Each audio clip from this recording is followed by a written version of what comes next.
All right, welcome everyone. Great to have you on this webinar on how to apply Lean Six Sigma to environmental and social issues. My name is Jibril Ben-Sidrin. I'm hosting the webinar on behalf of CESA Systems. Our guest speaker today is Brion Hurley, who comes with a long experience in the airspace space as a Lean Six Sigma black belt consultant, and is the author of the Lean Six Sigma for Good book series.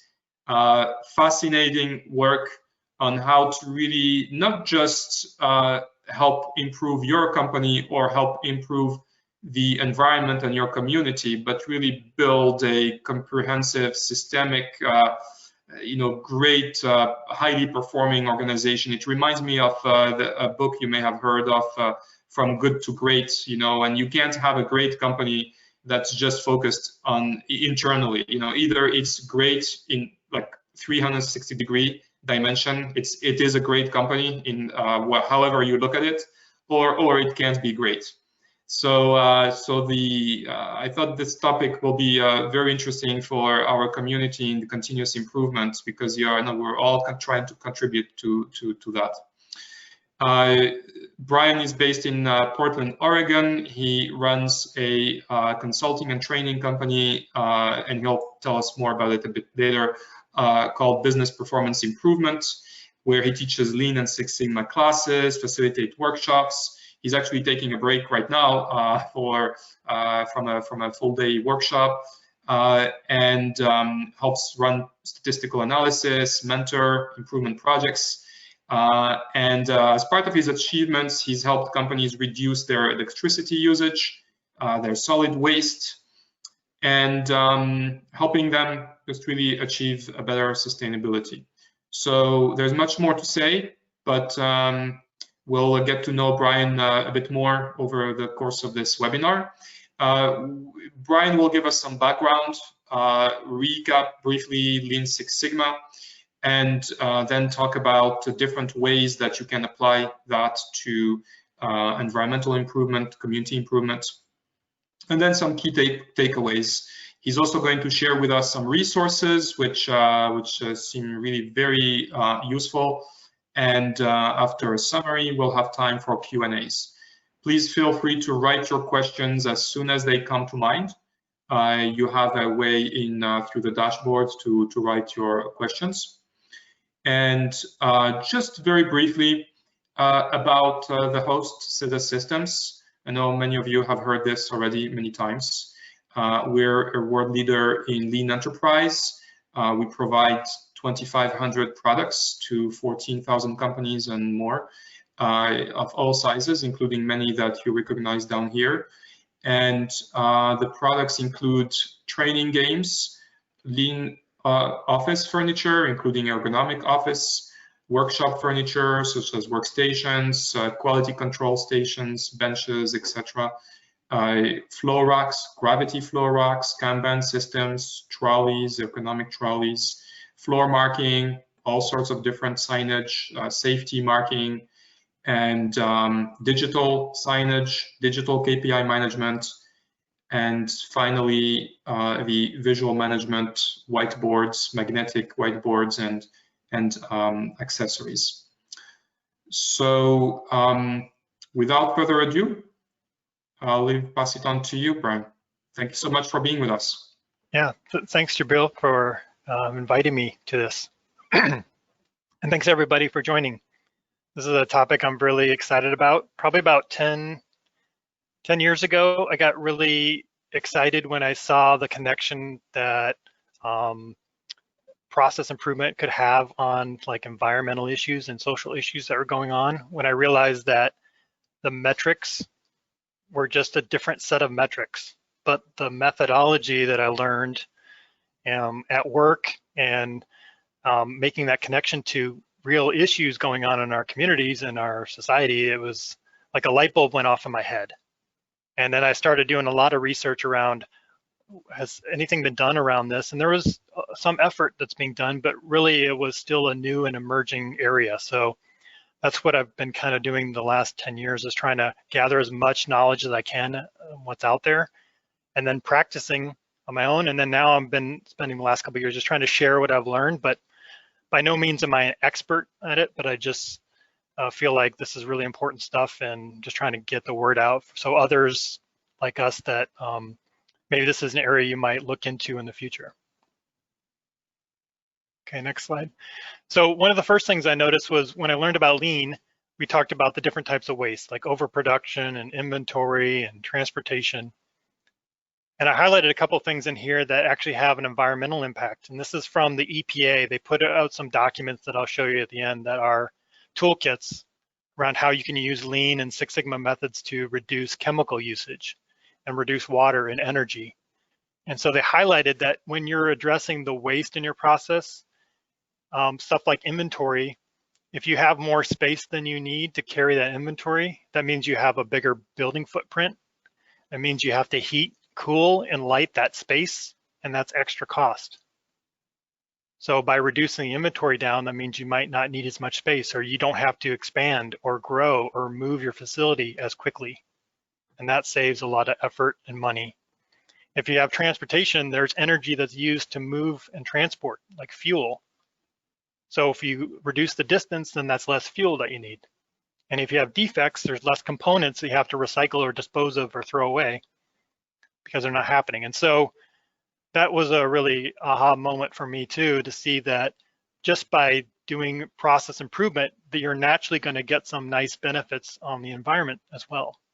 And what I've noticed, a lot of people just don't capture that or notice some of those things. You know, when there's less paperwork to fill out, no one really went back and calculated how many reams of paper were saved. But those are things that their sustainability teams might be interested in capturing and knowing about. When the equipment, you don't have to run overtime as much, and you don't need that equipment running as long, then there's energy savings to be had.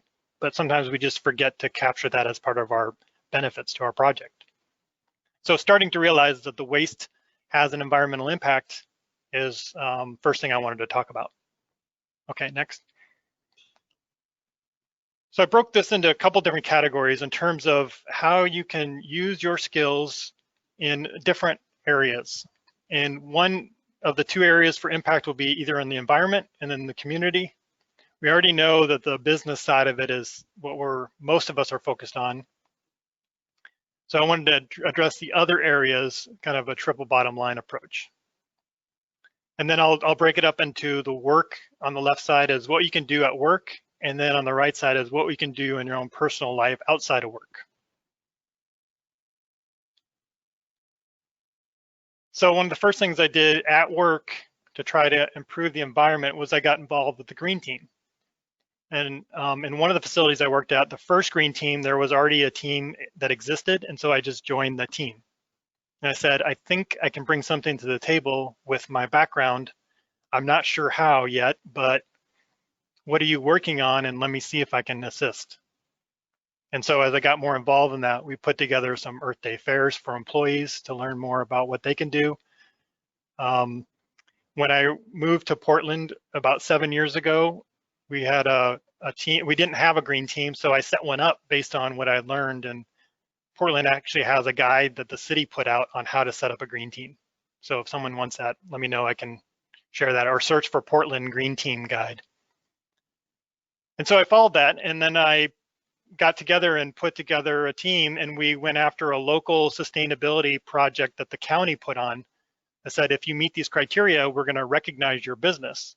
And so I got to go speak at the city council meeting or county board, whatever you call it, but some kind of a county meeting that they had. And so it got really good publicity for the company that I was working on this project around the environment. And we did some stuff around, we had to step up our cleaning supplies and change those over to greener supplies. We had to do a better job with some of our lighting options. So we made some improvements, and then we got some recognition for that. So that's really valuable marketing. We did some green bags, which were like lunch and learns, and had employees come up and talk about things they're doing. So we weren't like imposing anything on them. We're just sharing, like creating a forum for people to share And that actually built some good networking with other employees. So they got to hear somebody talk about, the one example was really popular, was one of the people who have been working there a long time takes the bus to work, and it takes them 2 hours each way by bus. And so everyone was like curious about, how do you do that? And how does that work logistically? What time do you leave your house? And so it created a dialogue, and people got to know that, that person, and then they could have conversations with that individual afterwards. And so again, it's anything we can do to build networking within our company, that's great. And then the picture there is the Earth Day fair that we put together to, again, expose employees to different nonprofit organizations in their local area that they might want to work with or reach out to, or learn more about some of the issues that they're working on.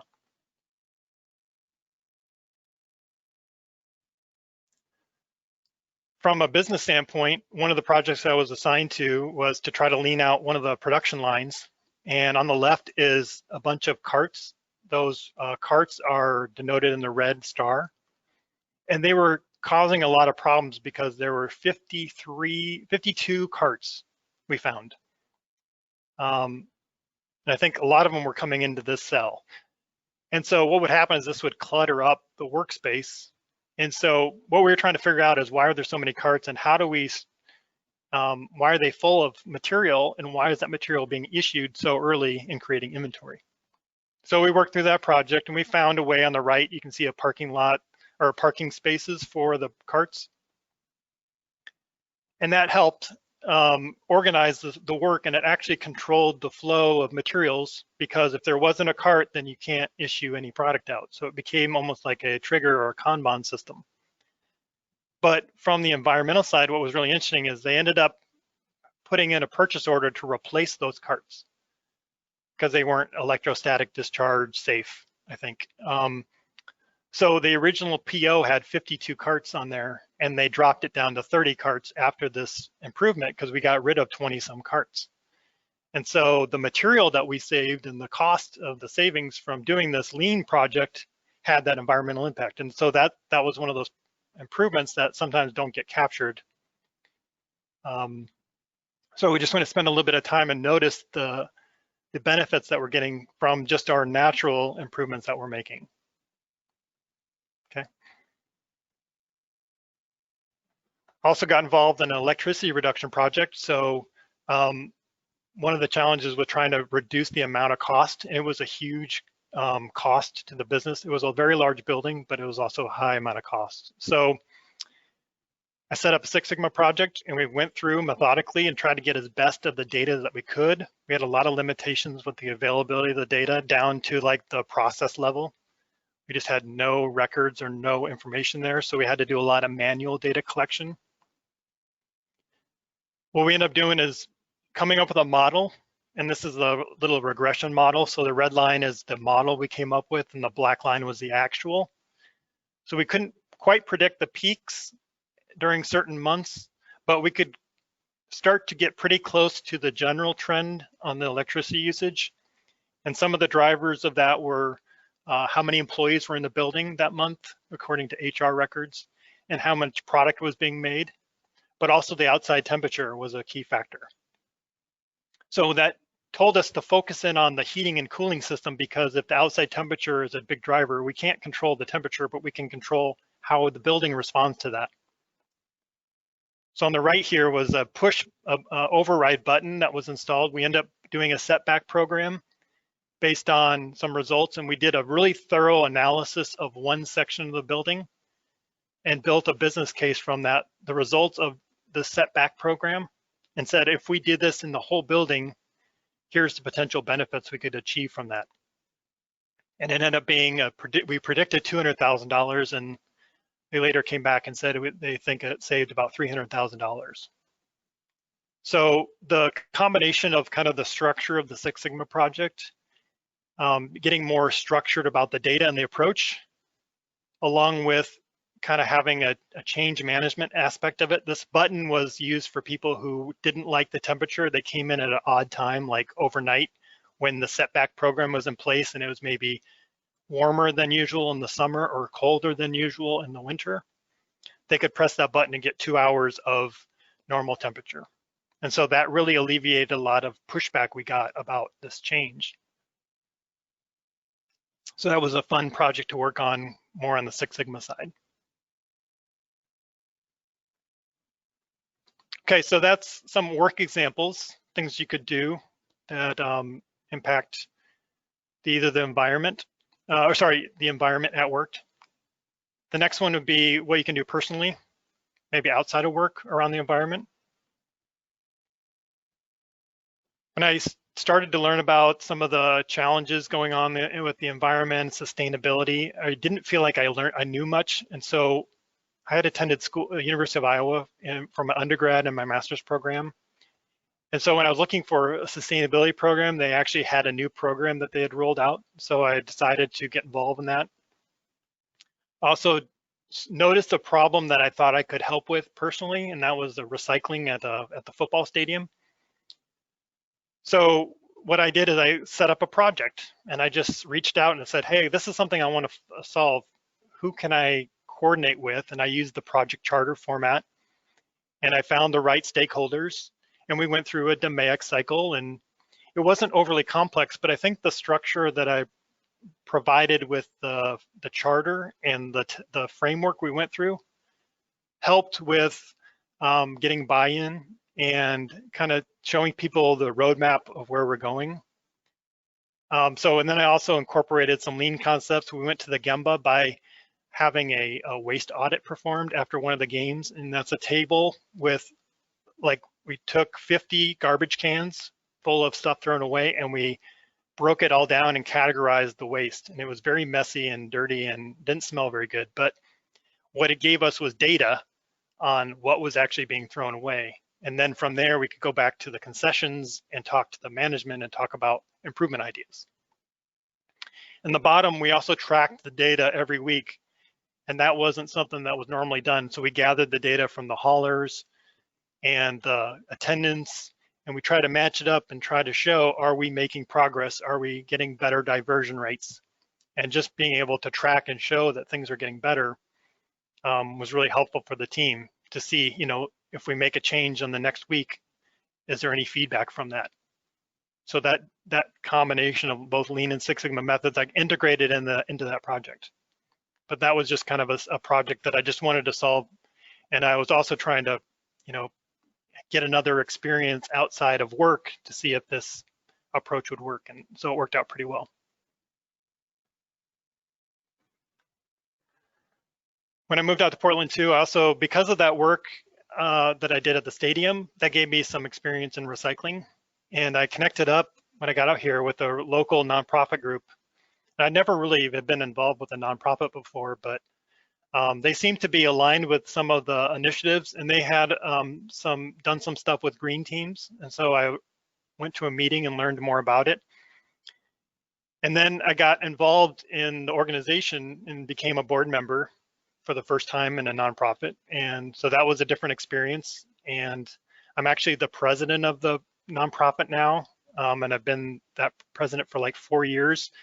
And that has been kind of a new role. I've always been in a support role. I've never been a manager or supervisor or anything. So this is kind of my first experience in the leadership, and that's really interesting.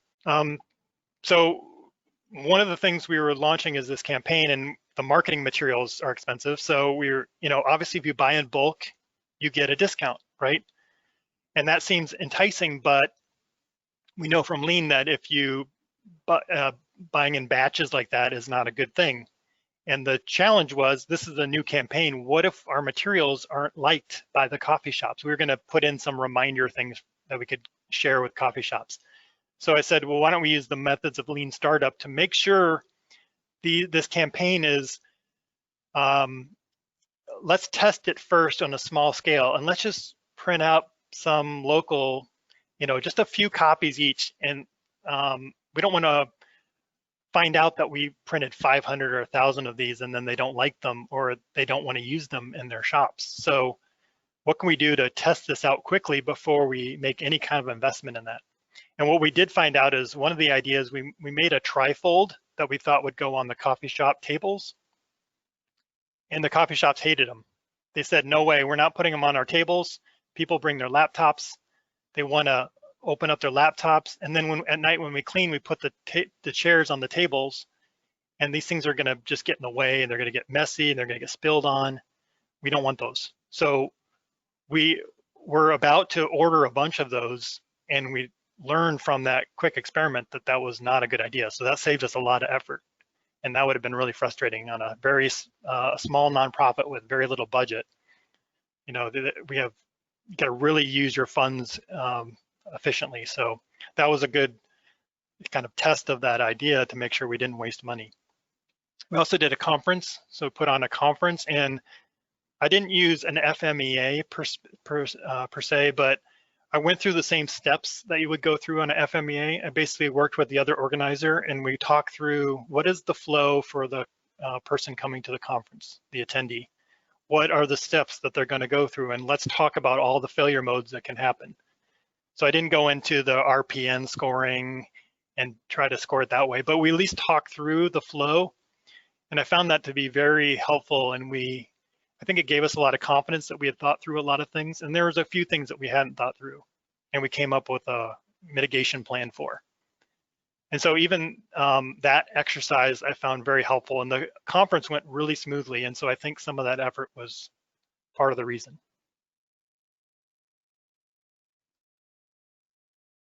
Okay, so those two are kind of the environmental stuff, some examples at work, some at home or outside of work. So in the community side, at work, let's talk about an example there. A lot of companies actually give time and allow employees to volunteer and will get paid for it. And here's just a few examples. I'm not going to read off all of these, but like Salesforce gives 7 days off for volunteer activity of their choosing. Timberland gives 40 hours of community service per year. West Monroe Partners has a 1-1-1 program. They give 1% of their time. And there's a fellowship program that does a 3 to 6 month compensated leave. Company Rockwell Collins I used to work for, I actually got involved in a community project that was like a healthcare improvement, and I got paid for that work because they knew that it was good to be involved with it and to show support from the community. And it gave me really unique experiences into healthcare that I hadn't had before.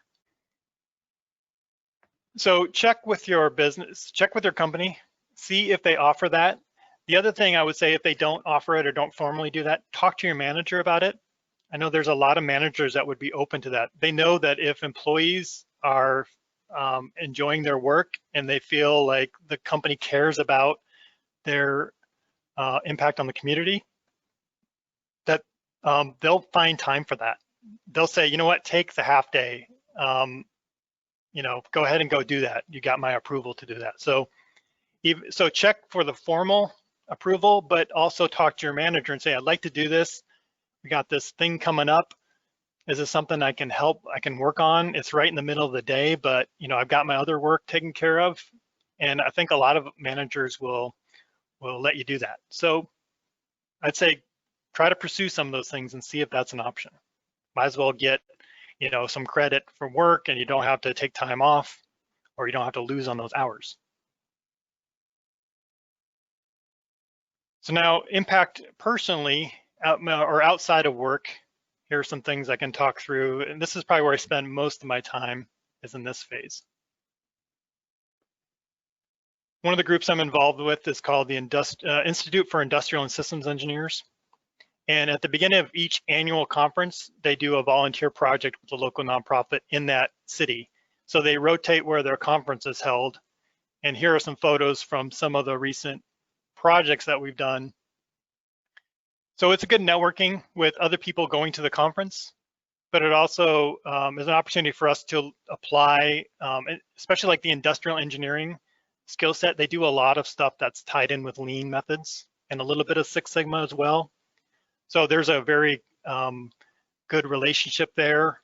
And so when we're looking at, when we go through and do the volunteer work, we're also looking at it with the process improvement mindset. And at the end of each of these projects, we share what we observed in our experience and give a list of suggestions and improvement ideas to the nonprofit when we're done. So that's been a really fun exercise that we've been doing. I've been involved with the last 6 or 7, I think, that have gone on.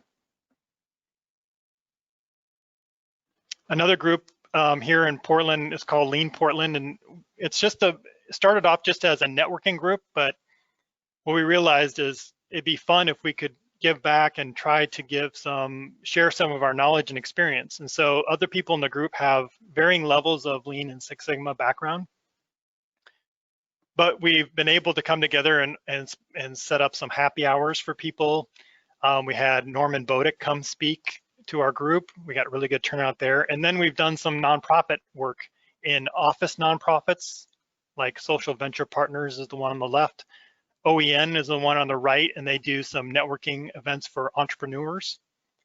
And then some other organizations I'll show on the next slides about donations, receiving in and processing donations.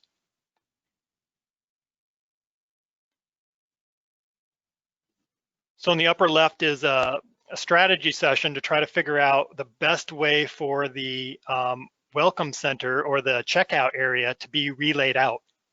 And again, we weren't dictating how that was done. We brought the experts in, the workers, to help define what they wanted and just give them some principles to think about and provide a forum and a format for them to document that. And so we had cutouts for them and they could rearrange, and we did the 7 ways exercise to try to come up with 7 different versions and then compared those with the other team and come up with one final version. So that's a picture on the right of the one that was the final outcome, and it's a really cool space that they created. The bottom picture was a welcome station that we created, and that was based on our experience of going to the Gemba. We acted as customers, and we walked with one of the staff members, and we said, we had little tickets that said, you're gonna make a doghouse, and how would you find the supplies needed for the doghouse? And we walked through and we said, I'm looking for the, door handles or hinges. And the staff person couldn't help us. They had to watch us struggle to find the hinges. And so that gave them some ideas about visuals and signage that they could improve. But one of them was the welcome station to explain how their process worked and how their yellow ticket system worked. And so those were placed, and those have evolved over the years to become more professional and nicer looking. But that was a way to welcome people into the space and explain how, when you find something you like that's large, not to bring it to the checkout area, but to fill out the yellow ticket. And then the one on the right here is some 5S activity we did with that organization to help them kind of just get organized and show them a method for labeling and organizing their workspace. We recently got asked to help with a farmer's market. They were switching over to a drive-through model due to COVID.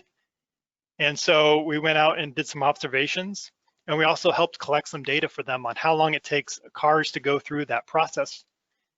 And so we estimated that the time is about 1 minute per vehicle that could come in through that process.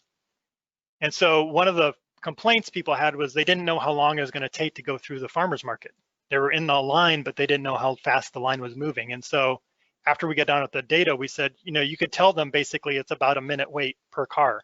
So if there's 10 cars ahead of you, it's about a 10-minute wait. And so that was helpful for them that we were able to collect that data and help them kind of provide that feedback for their customers. We also gave them some recommendations around how to keep the flow of vehicles moving and what to look for to spot bottlenecks in that process. So if they have to go back to that drive-through model again, we've got a list of recommendations we provided to them. This is a more recent study that came up. I mentioned I went to Iowa, and there has been a lot of things going on in the football program there with race and equity. And there were some complaints from former players, Black players, that were saying that the experience they're having wasn't as good, and they were raising concerns about maybe that they weren't being treated equally. And so when one of the local, like published sports writers had put together something around the players that are being recruited to Iowa and whether they were finishing their career. And they broke them up into two categories, black and then the white or non-black players. And so the data, when I pulled the data, I said, well, this would be a good example to explain how, hypothesis testing works in a real situation, because the results said that 42% of the black athletes were not finishing the program and 58% of the white athletes, 42% were finishing, 58% of the white and non-black were finishing. The question is that a significant difference or not? And so you can use something like the chi-square test. And this test says that there is a statistical difference between those two groups. Doesn't explain why, but some of the complaints that were voiced by the players, they have some legitimacy to it. So we can use even some of the issues going on today, we can apply these methods to help provide more support or evidence behind some of these issues. If the numbers that come out 48% and 53%, then maybe it would say there's a small difference, but it's not statistical. So maybe the issue is more perception, or maybe we don't have enough data yet. And those are more tangible things we can do with some of these analyses and with our data. So my goal is to try to take the model that the Lean Portland group that we have that's been doing some volunteering with other nonprofits and try to replicate that in other parts of the world. So basically any city could have a team of people with our backgrounds to work with local nonprofits. The first step is really just finding other people in your community that might be interested in that. You could start with a happy hour or a meetup or some virtual Zoom call, which we've been doing a lot lately. And then that can expand to reaching out and connecting with a nonprofit organization. I've got some more details on one of the websites I'll share on kind of steps you can take to kind of get organized, but we use LinkedIn as a way to build up a group and find people locally. But you might also know people, and that could be a starting point as well. So the reason I'm really promoting this is because I find it to be beneficial in many ways. One is for the networking. We talked a lot of tactical, specific things around tools. I've learned so much from other practitioners. So I have a stronger network of people I can go to when I'm stuck with work problems. Secondly, the experience I'm learning trying to apply these concepts in a nonprofit setting, it comes with different challenges, and it really tests my ability to try to adjust to a new situation and a new type of work.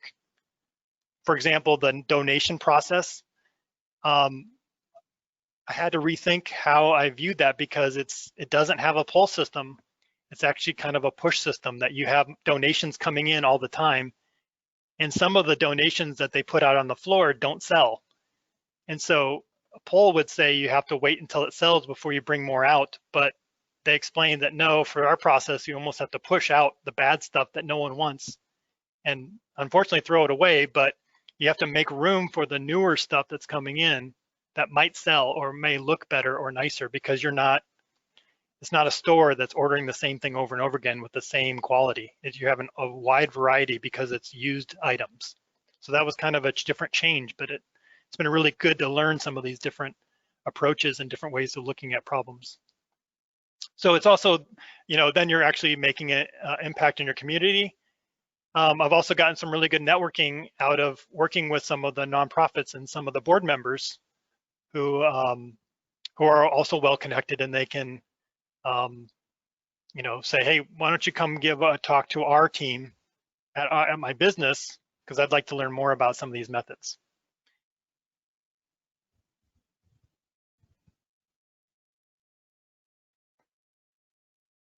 So a couple things I'm going to share.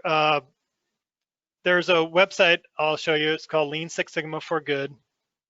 So check out that site. What I've done is compiled a lot of examples, articles, videos, podcasts, anything related to Lean Six Sigma helping nonprofits or social problems.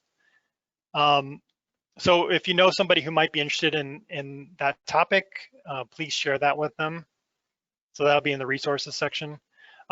If you have an opportunity to volunteer with a local nonprofit, if you work with one or work in a nonprofit, sometimes we just have to be reminded to bring our skill set with us everywhere we go.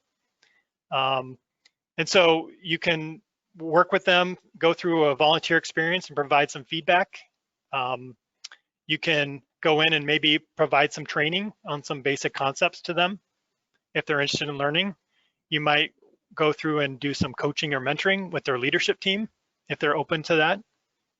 Usually it starts out pretty well as go through as a volunteer and then maybe share like a 1 hour training of some sort. I do like a Lean 101 training, and usually that's a good starting point for everybody.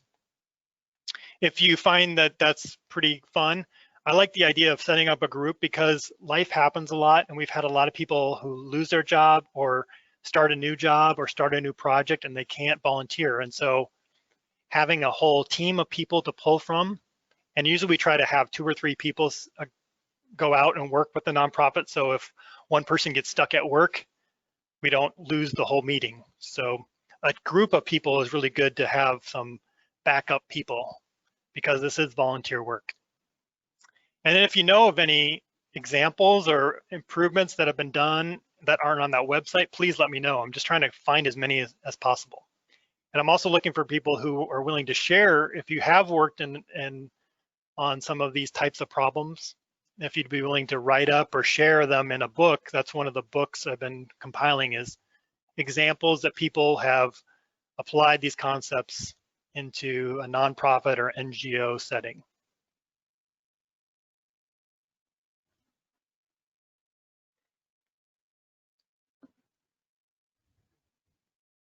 Okay, next page for resources. So one thing I did is I put together some of the environmental tools that I found.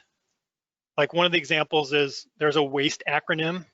It stands for water, air emissions, solid waste, toxins, and energy. And those 5 are good ways to think about when you're working in your own company to say, where can we make some improvements? Do we have a water shortage issue, or are we spending a lot of money on water? Do we have any chemicals or hazardous waste in our process that would fall under the toxins? And is our energy costs pretty high, like I shared in the example? And so I put together this free course that was just basically kind of an intro to Lean and Six Sigma for people who aren't familiar, but also it talks about specific things we can do around water and energy and stuff like that. So like an energy treasure hunt.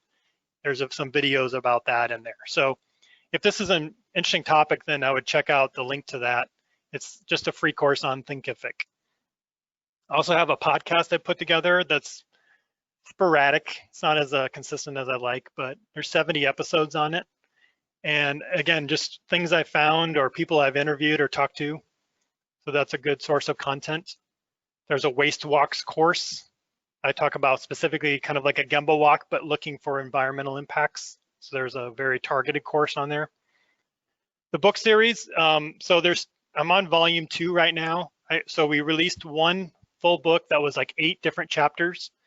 And those were 8 people who had done some volunteer work and they're sharing their experiences. And so it's good examples of what could be done and also, challenges and things that they had to deal with through that process. Volume 2, I've got 3 chapters of that one. And so I've got 5 other people lined up to finish volume 2, and then I'll start maybe volume 3 next year. So I'm hoping to just continue to put together these books of experiences and case studies and volunteer experiences that people go through who have a Lean and Six Sigma background. And then Lean Six Sigma for Good is the book, the website that has more information about the books, but also the articles and videos that I've found.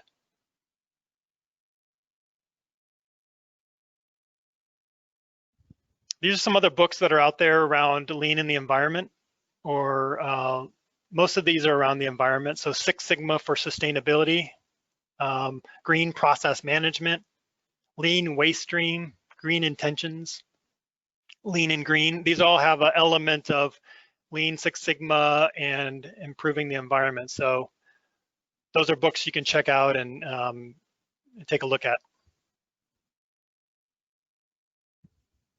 This is the toolkit from the environment, or from the US EPA. The Lean in Environment Toolkit, Lean in Climate, Lean in Chemicals, Lean in Water. You might check out Environmental Professionals Guide to Lean in Six Sigma, which is kind of geared for environmental professionals that are just learning about Lean in Six Sigma. If you already have a familiarity with it, then you might say, well, we have chemicals that we're using in our company. What does this toolkit, how can that toolkit help us? And you might check out that specific toolkit. So those are free to download. And those are the first things that I found when I was doing my initial research a while back. I think they were made in like 2006.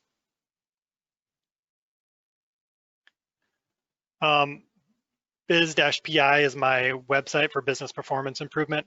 LeanPortland.com is where you can learn about our volunteer group in Portland. I gave you the Lean Six Sigma for Good website. Lean Six Sigma Environment.org is where I've collected all the examples that are environmental related around Lean and Six Sigma. Also have a new website I put together this year. It's Lean Six Sigma Homes.com, and that is where I'm finding people who are doing projects at their house, which is a great way to practice and learn some of these methods. And so you'll get some inspiration from there on what you can do at your home to make life a little simpler and easier. And then there's also a website that was the inspiration for the Lean Six Sigma for Good, and that's leanforngo.org, run by Steve Bell, also here in Portland. But he's been gathering up some work, and he spent some time in Africa working on Lean, and he's got a strong IT background. So there's some other great resources on that site. So we know that Lean Six Sigma works really well for for-profit companies, but we can also apply it to the sustainability efforts at those companies by looking at the water usage, the energy usage, the landfill and what goes out the facility, the hazardous materials and the cost that goes along with that. And so we can use these methods to help with the sustainability of the organization, which is getting more and more important for businesses.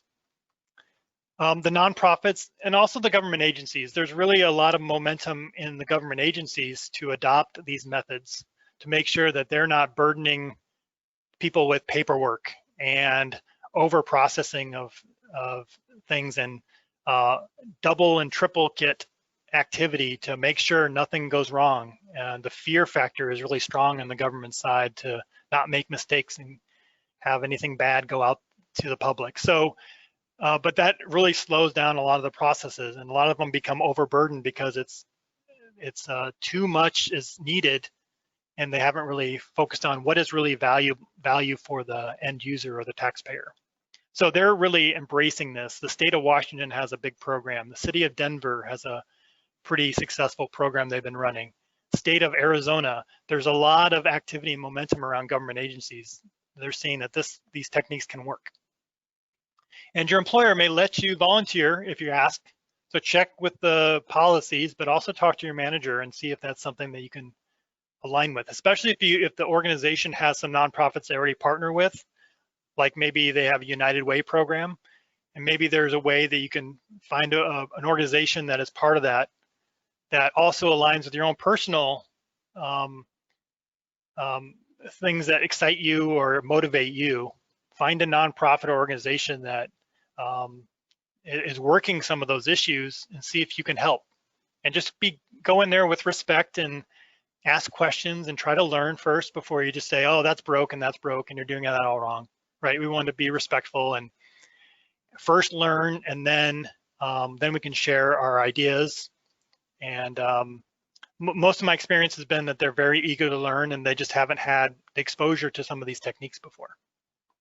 So if your company can't give you time to work on it, then maybe you can carve out a little bit of time in your day-to-day free time on the weekends, at night, to volunteer as well. It's just really rewarding work. All right, thank you very much, Brian. Very inspiring. Time for a couple of questions. If you want to go ahead and write your questions in your dashboard, we do have some already. One is, do you have to start a nonprofit to get involved in in volunteering work, does the company should they create a nonprofit, and also maybe is that a way to leverage some grants? The Lean Portland group we have, they're not a nonprofit. So we just set it up as a business. We don't really make much money. We like sometimes we'll charge people to come to a training session or a workshop or something, but it's pretty inexpensive. And that is like a beer fund basically. So because there's a lot of paperwork to set up a nonprofit, and there's really not a lot of grants available for like process improvement grants with nonprofits. So we just said, well, let's just set up some kind of structure so we have it, but until there's like grants available, I don't think we really are going to pursue anything as a formal nonprofit. Usually we let the nonprofits deal with all that. So if there is an opportunity, we would have the nonprofit fill out the grant and request it, and then they could bring us in as needed if there was some funding. But like most of the time we've been volunteering our own time, so we're not charging them for that work. But there was one situation where they wanted a significant amount of work, and so it was more than what we were willing to volunteer for, so they did pay for that, but they got a grant to support some of the funds for that. There's a follow-up question. How do you choose which organizations to work with? What I use is the Sustainable Development Goals, which is something the UN put out over the last couple decades.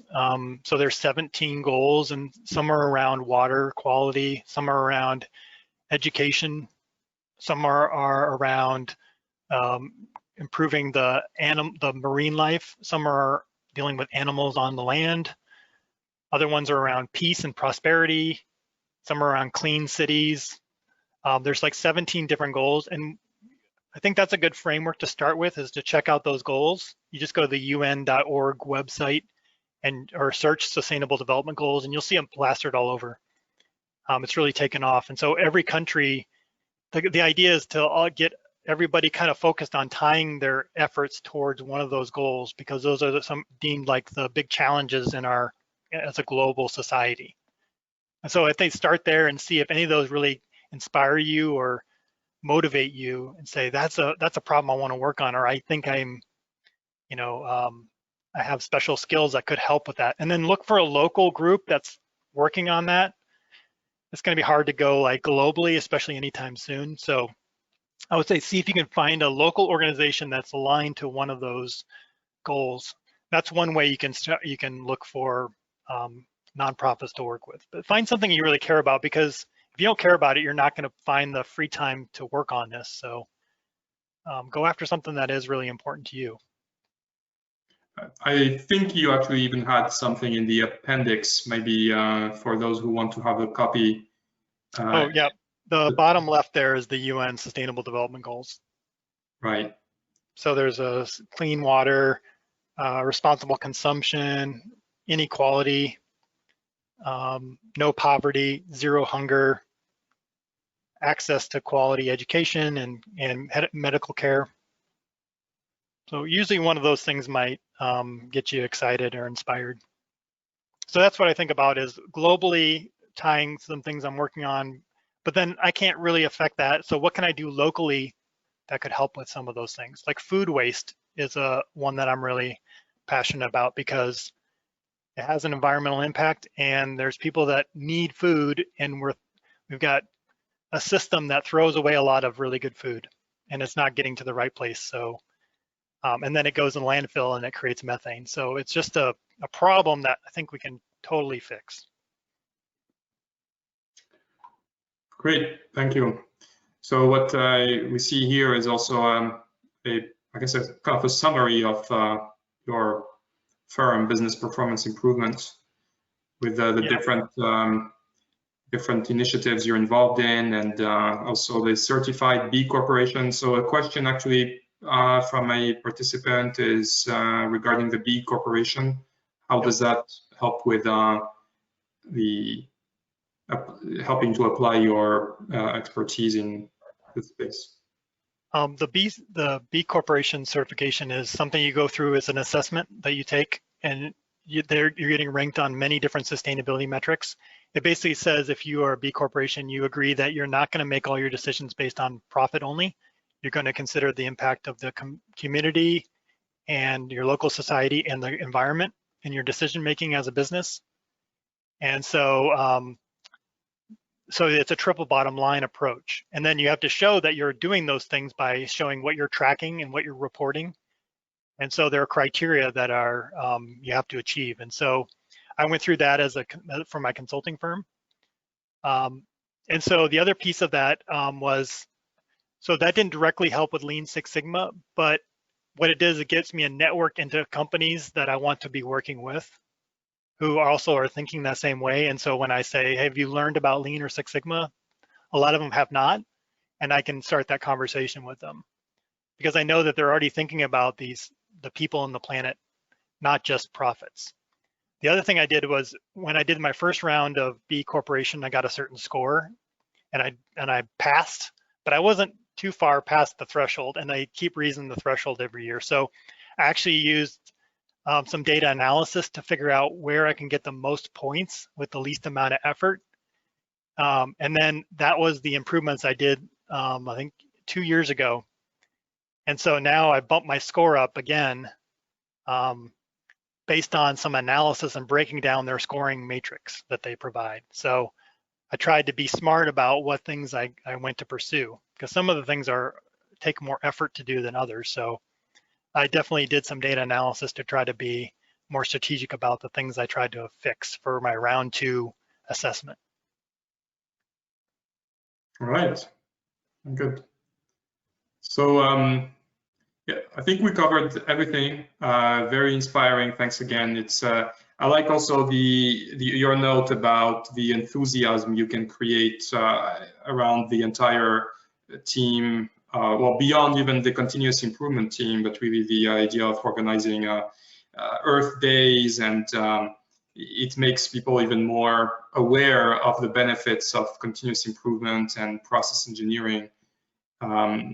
I know one of the pain points of continuous improvement programs sometimes is to get people on board and then sustain it, and showing that the value of continuous improvement goes way beyond just the internal operations, but contributes to a better world, is probably going to stick also to be in people's mind even more. I like also the idea of using this as a chance for professional development, like facing new challenges in organizations that are outside of your day-to-day work. It sounds also, so I hadn't thought about it, but when you mentioned it, it makes perfect sense. It's a chance to really expand even your horizons as a continuous improvement professional. One of the things that I forgot to mention was we get in our volunteer group, we get people that come in and say, I don't have any, I want some experience, and my company doesn't do Lean or doesn't do Six Sigma, and I took a class and I want to do this, but I don't have the time at work to do it, or they won't set up a project, or I can't do a Kaizen, but maybe I can get that experience outside with a nonprofit or so. So we're trying to figure out the best way to try to build that, like a set. We really want to like a pipeline of projects or events that can be done, and then we can bring people in who don't have that experience, and we can partner with an experienced coach and get them that experience, and then they can get that certification or get some more experience outside of work and bring that back to their work. So right. We're really trying to figure out a way to build up a list of these projects so that the people who want real experience can get those opportunities. Yeah, great idea. Okay, very enthusing. Thanks again. So just a brief slide, some brief slides for concluding. So this is part of the CESA Systems Academy. We do have physical sites that we use at think tanks, where executives come and test different products and how they can be used for their operational excellence.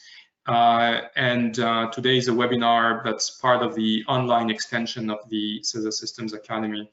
So we have hundreds of executives on site every year, and now we actually have thousands online. So I hope you all enjoyed this, and if you have questions, if you'd like to see other topics discussed, please let me know. I will share some additional material just as a recap. Also, we do have a website called cesa-systems.us where you can find a lot of equipment such as the magnetic whiteboards and visual management such as floor markings and just all sorts of different equipment. I'm just going to bore you more with this, but if you need any equipment, you know where to go. And actually, I know that also Brion has resources, including, well, you'll discover that on his website, products that you can use. We also have catalogs available on CESA Systems, well, cesa-systems.us. If you'd like to receive a paper copy, please don't hesitate to request one by email. I'll give you my email. Before that, Brion's contact information is right here on the screen. And he is on LinkedIn, Instagram, Facebook. So happy to connect, and same for me. We also have a LinkedIn group that is linked here. If you'd like to join, please just request and I'll automatically accept you as a webinar participant. We have now actually much more than 1,400. We're close to 1,800 members, all engineers, industrial engineers, process engineers, etc. And that's the conclusion. Yeah. Thank you again, Brion, and everyone. Oh, one last point, the certificate for those interested in receiving a professional development hour certificate, you will receive a link by email, and it's just going to be a few questions, and as soon as you respond, you'll receive your certificate. But it takes sometimes a few days, but no worries, you'll get it. Thanks again, Brion. Thanks everyone. Bye-bye.